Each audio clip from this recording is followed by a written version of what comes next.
Booth wise ఈవీఎంలు వచ్చిన తర్వాత బూత్ వైజ్ పోలింగ్ జరిగినప్పుడు ఆ గ్రామంలో ఎన్ని ఓట్లు ఎవరికి పడ్డాయో తెలిసిపోతుంది. సందేశ్ ఖాళీ ఒక బూత్ అయినప్పుడు అవును మీరు అక్కడికి వెళ్ళినప్పుడు మీరు మీట నొక్కే చోట కమ్యూనిస్టో లేకపోతే తృణమూల్ కాంగ్రెస్ కార్యకర్త నిలబడ్డప్పుడు మీరు వేరే పార్టీకి ఎలా వేయగలరు?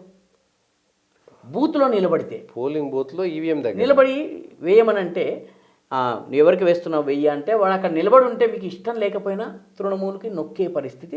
లేదైనా కూడా నీ ఊర్లో 43 ఓట్లు పడ్డాయి, ఎవరు ఈ 43 మనుషులు ఎవరు అన్నది ఒక బూత్లో కనుక్కోవడము స్థానిక కార్యకర్త కష్టం కాదు.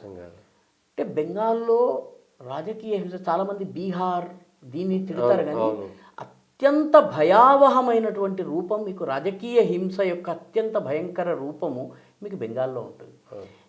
ఎందుకంటే మీకు ఒక ఉదాహరణ చెప్తాను. సేన్బాడి అని ఒక గ్రామం ఉంది. ఆ గ్రామంలో కమ్యూనిస్టు పార్టీ జ్యోతి బసు నాయకత్వం, చాలా గొప్పవాడని చెప్తుంటారు జ్యోతి బసు, ఆయన నాయకత్వంలో ప్రభుత్వం నడుస్తున్నప్పుడు ఆ ఊళ్ళో ఒక సేన్ అని ఇంటి పేరు ఉన్నటువంటి ఒక కుటుంబం కాంగ్రెస్ పార్టీకి పనిచేసింది, కాంగ్రెస్ పార్టీకి ఓట్లు వేయించింది. నిలబడి పాపం వాళ్ళు కష్టపడి కాంగ్రెస్ పార్టీకి ఓట్లు వేశారు. వేసిన తర్వాత కమ్యూనిస్ట్ పార్టీ గెలిచింది, కాంగ్రెస్ పార్టీ ఓడిపోయింది. ఓడిన తరువాత జరిగిన మొట్టమొదటి పని ఏంటంటే కమ్యూనిస్టులు ఈ ఇంటి మీద దాడి చేసి అన్నదమ్ములు ఇద్దరు సేన్, ఒక ఏదో పేర్లు ఉన్నాయి మొత్తానికి, సేన్ వాళ్ళ ఇంటి పేరు, ఊరి పేరు సేన్బాడి. బాడీ అంటే గ్రామం అని అర్థం వస్తుంది అన్నమాట. వాళ్ళిద్దరిని చంపి వాళ్ళ రక్తాన్ని అన్నంతో కలిపి తల్లి చేత దాన్ని తినిపించారు. అంటే ఈ చచ్చిపోయిన వాళ్ళ పిల్లల చేత ఈ అన్నం తినిపించారు. మీరు ఊహించగలరా? ఏదన్నా సినిమాలో ఇంత మటుకు మనం సేన్ బాడీ కిల్లింగ్స్ అని మీరు ఇంటర్నెట్లో కొట్టండి. సేన్ బాడీలో కమ్యూనిస్టులు చేసినటువంటి పని. మన దగ్గర చాలా నీతులు మాట్లాడే కమ్యూనిస్టులు వాళ్ళ రాజ్యం వచ్చిన తర్వాత బెంగాల్లో చేసింది ఇది.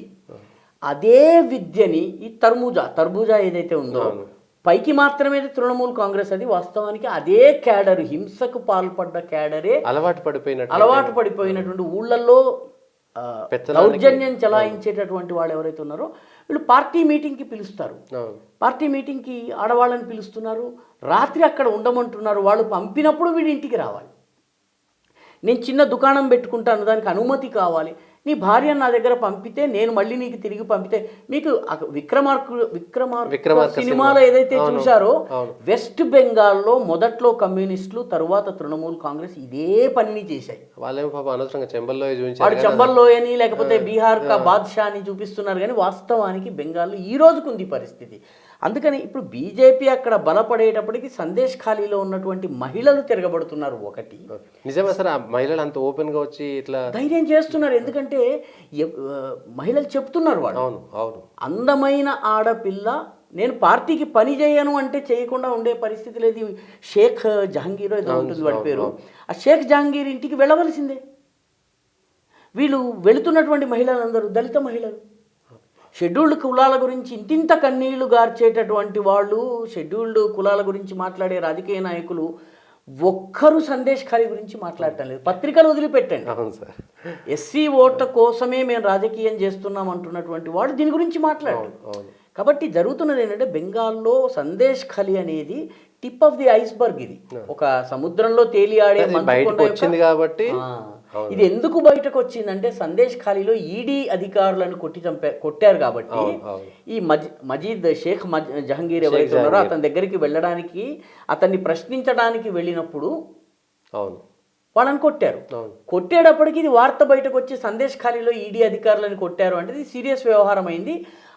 అప్పటి నుంచి కొందరు రాజకీయ నాయకులు, పోలీసులు, రకరకాల వాళ్ళు సందేశ్ ఖాళీకి వెళ్ళడం మొదలు పెట్టేటప్పటికి మహిళలకు ధైర్యం వచ్చి బయటపడుతున్నారు. చాలా చోట్ల ఏంటంటే భరించి ఊరుకుంటారు.